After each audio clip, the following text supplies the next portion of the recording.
पाहणार आहोत बहुपदीला द्विपदीने भागणे.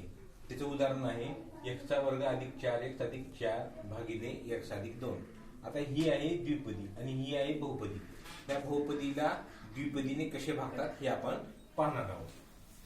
अगोदर x अधिक 2, नंतर x चा वर्ग अधिक 4x अधिक 4. ह्या बहुपदीला द्विपदीने भागत असताना पहिल्यांदा x ह्या चलाबद्दल आपण विचार करायचा आहे. इथे x आहे, इथे x चा वर्ग आहे. x ला कितीने गुणल्यानंतर x चा वर्ग येतो, तर x ला x ने गुणल्यानंतर x चा वर्ग येतो, म्हणून इथं x गुणिले x किती झालं, x चा वर्ग. आता ही जी की ही द्विपदी आहे, ही द्विपदी आहे म्हणून इथं पहिल्या पदाचा गुणाकार झाला, नंतर दुसरं पद काय आहे, 2 आहे. 2 गुणिले x किती झालं, अधिक 2x. नंतर वजाबाकी केली. वजाबाकीमध्ये x चा वर्ग कटून गेले, याचं किंमत 0 आली. 4x मधून 2x गेली, किती राहिले, 2x राहिले, 2x आणि पुढचा 4.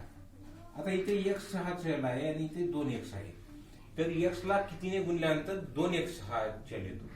तेव्हा x ला जर आपण 2 ने गुणलं अधिक 2 तर किती येते, 2x.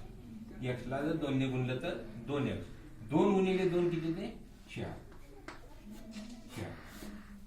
इथं आणखी वजाबाकी केली.